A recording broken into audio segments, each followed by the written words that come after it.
নির্বাচন নিয়ে আলোচনা হয়েছে, এটা হলো আমরা যেটা বলি, যেমন ধরেন ফ্যাসিস্ট সরকার পতনের পরে রাজনৈতিক দলগুলির মধ্যে যে ঐক্যটা ছিল তা ধরে রাখতে হবে।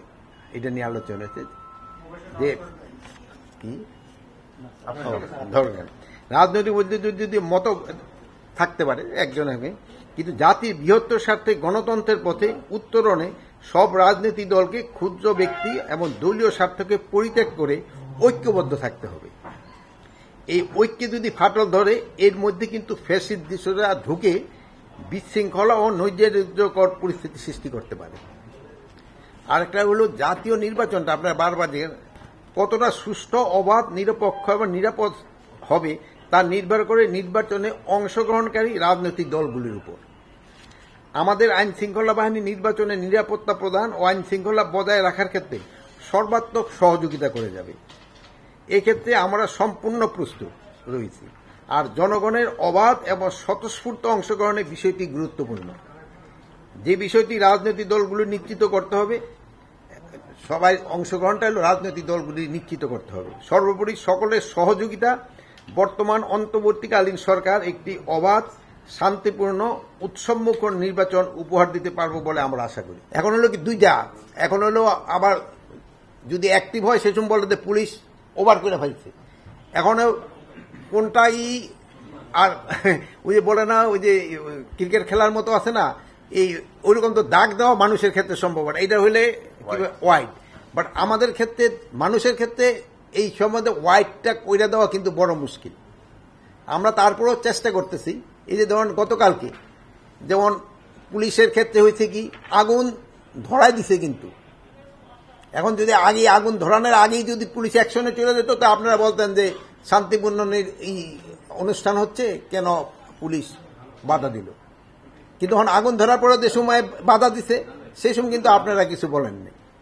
ভালো কথা যে আপনারা বলেন নাই, কিন্তু নিয়মটা হয়তো ছিল যে আগুনটা ধরার আগেই কিন্তু অ্যাকশনে যাওয়া, প্রিভেন্টিভ করা। আরেকটা জিনিস হলে আপনারা খেয়াল করবেন, এই আমরা দায়িত্ব নেওয়ার পরে 1604টা অবরোধ হয়েছে রাস্তায়, 1604টা ঢাকা শহর এবং আশেপাশে।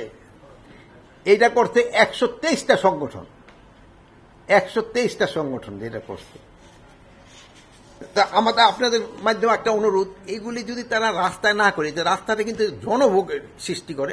এই যানজটের কিন্তু একটা বড় কারণ হলো, একটা রাস্তা যদি একটা কোনা ব্লক হয়ে যায় পুরা ঢাকা শহর কিন্তু এফেক্টেড হয়ে যায়। তা আমি সবার কাছে একটা অনুরোধ করব যে এটা যদি একটা পার্টিকুলার জায়গা, যেমন যেখানে মাঠ রয়ে গেছে অথবা সরোয়ার্দী উদ্যান রয়ে গেছে, এই সব জায়গায় যদি করে তো কিন্তু জনদুর্ভোগটা কমে। যেহেতু হ্যাঁ আমরা ফিক্স কেন, এখন আমরা তো বলছি এখানে, এখন আমাদের কাছে যে এটা তো আমাদের কাছে চাচ্ছে না ফিক্স করবো, যে আমাদের কাছে চাওয়ার পরেশানো ফিক্স।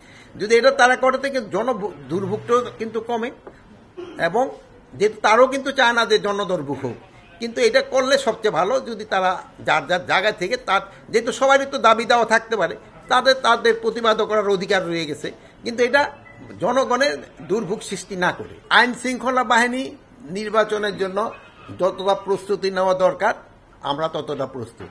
আমরা 7 তারিখে না একটা ট্রেনিং, আমরা 7 তারিখে উদ্বোধন এটা করতেছি, যেটা ফর্মালি হয়তো আপনাদেরও দাওয়াত দেওয়া হবে। আমরা আমাদের প্রস্তুতি আমরা নিচ্ছি, এবং বাকিটা নির্ভর করে জনগণ, আপনারা এবং রাজনৈতিক পার্টিগুলো। এখন হলো কি, যেমন ধরেন গতকাল আপনারা হয়তো পাইছেন কিনা, চিটাগাঁও কিন্তু গতকাল রাত্রে একটা ঘটনা ঘটে গেছে।